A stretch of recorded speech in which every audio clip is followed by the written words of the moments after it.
దేశంలోనే అత్యంత చౌక ధరతో సౌర విద్యుత్ కొనుగోలు ఒప్పందం కుదుర్చుకున్నాం.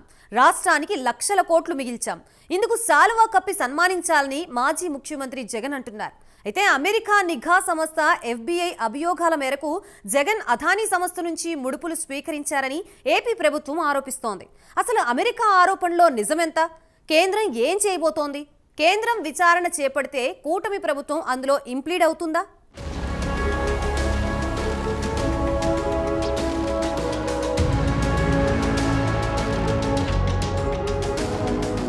ఏపీలో వైసీపీ ప్రభుత్వం ఉన్నప్పుడు కుదుర్చుకున్న సోలార్ పవర్ కొనుగోలు ఒప్పందం అత్యంత వివాదాస్పదంగా మారింది.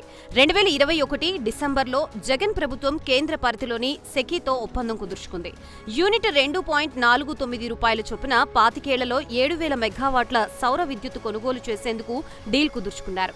అమెరికా కోర్టులో అదానీ సంస్థలపై నమోదైన కేసుకు సంబంధించి FBI సమర్పించిన అభియోగ పత్రంలో ఆ సౌర విద్యుత్ కొనుగోలుకు సంబంధించి అదానీ సంస్థ ముడుపులు ఎరచూపిందని, అప్పటి ఏపీ ముఖ్యమంత్రి జగన్ కి 1,750 కోట్లు ముట్టాయని FBI ఆరోపించింది.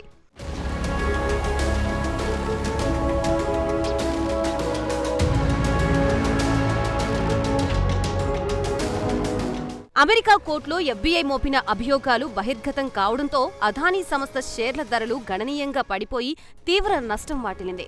మరోవైపు ఏపీతో పాటు జాతీయ స్థాయిలో ఆ ఆరోపణలు తీవ్ర దుమారం రేపుతున్నాయి. అటు టీడీపీ నేతలు, ఇటు PCC ప్రెసిడెంట్ షర్మిల మాజీ ముఖ్యమంత్రి జగన్ ను టార్గెట్ చేయడం మొదలుపెట్టారు. జగన్ అవినీతి ఖ్యాతి అంతర్జాతీయ స్థాయికి పాకిందని విమర్శలు గుప్పిస్తున్నారు.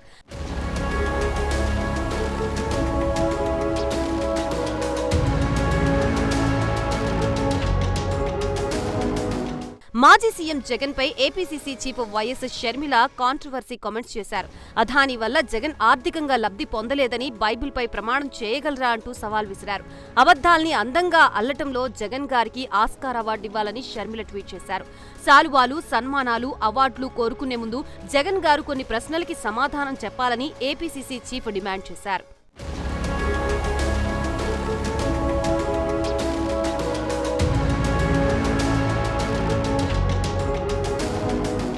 దానిపై జగన్ తీవ్రంగా స్పందించారు. తనపై నిరాధారమైన ఆరోపణలు చేసేవారిపై 100 కోట్ల దావా వేస్తానని ప్రకటించారు. విద్యుత్ విషయంలో రాష్ట్రానికి తన ప్రభుత్వం ఎంతో మేలు చేస్తే మెచ్చుకోకుండా బ్యాడ్ ప్రాపగండా చేస్తున్నారని, దీనిపై తాను న్యాయ పోరాటం చేస్తానని స్పష్టం చేశారు. తాను అదానీ గత 5 ఏళ్లలో ఎన్నోసార్లు కలిశామని, అయితే లంచాలు తీసుకున్నట్లేనా, అమెరికా అధ్యక్షుడి పేరు కూడా ఇలాగే వినిపిస్తే తెలిసి తెలియకుండా ఆరోపిస్తారా అంటూ నిలదీశారు. మొత్తానికి ఈ వ్యవహారంలో కేంద్ర ప్రభుత్వం పాత్ర కీలకంగా మారింది.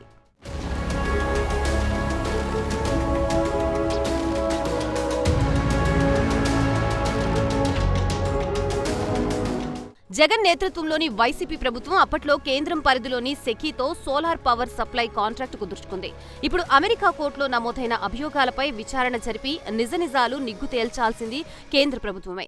సెకీతో ఒప్పందం కాబట్టి కేంద్రమే చర్యలు తీసుకుని అమెరికా ఆరోపణలో నిజమెంతో తేల్చాల్సి ఉంటుంది. కేంద్రం విచారణ ప్రారంభిస్తే ఏపీ ప్రభుత్వం అందులో ఇంప్లీడ్ అయ్యే అవకాశం ఉంటుంది. మరి దీనిపై మోడీ ప్రభుత్వం రియాక్షన్ ఎలా ఉంటుందో చూడాలి.